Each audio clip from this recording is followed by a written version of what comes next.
शंकर साहब ने एक बात तो ठीक बोली है कि ये एरा ख़त्म हो गया हुआ है। एरा इस तरह से ख़त्म हो गया हुआ है कि पाकिस्तान जो It's natural in our neighborhood that people would say that in some form or the other we are interfering. The truth is actually the neighbors try to pull you into their politics.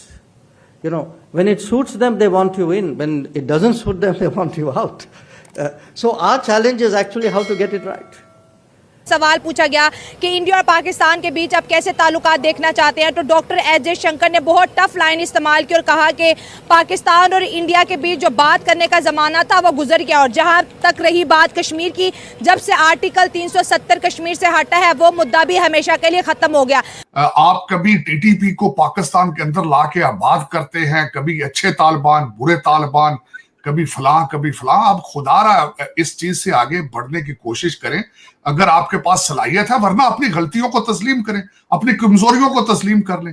Pakistan ने अपने हालात इतने कमजोर कर ली, उसको तो अपने financial crisis से निकलने का टाइम नहीं है। इंडिया से क्या मुकाबला करेगा वो अब वो बड़ा है हमसे, ये दुनिया की तीसरी बड़ी इकॉनमी दूसरी बनने वाली है, ठीक है।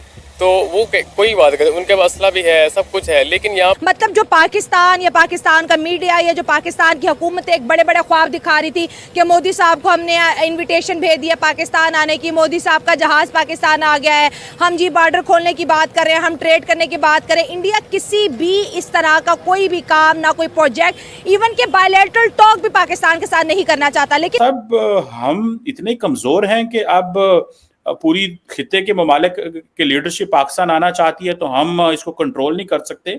दूसरा, एक कर्नल को और उनकी फैमिली को अगवा कर लिया गया है। हमारे पाकिस्तानी, हमारे जो मुसलमान भाई, इनके पास सिर्फ एक चीज़ की कमी है, ये जो जज्बा है, जज्बा हुर्रियत होता है एक पाकिस्तानी की, जब वो यहाँ पे है नहीं।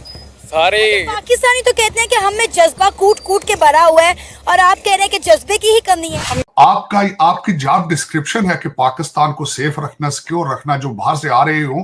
अब आप दुनिया पे कितना अरसा ब्लेम करते रहेंगे, कभी कह देंगे CIA है, मुसाद है, रा है।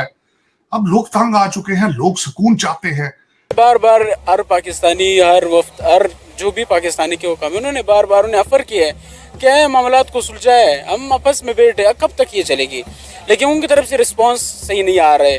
मुल्क जो है वो अगर रेवेन्यू ना इकट्ठा करे तो वो नहीं चलता। पाकिस्तान 8 से 9% GDP टू टैक्स की रेशो पे है और रिटेल सेक्टर टैक्स नेट में नहीं है, उसको टैक्स नेट में लाना है। अगर हम नहीं लाएंगे तो जो बोझ एक सैलरीड क्लास के ऊपर लगातार पड़ता जाता है वो कंटिन्यू होता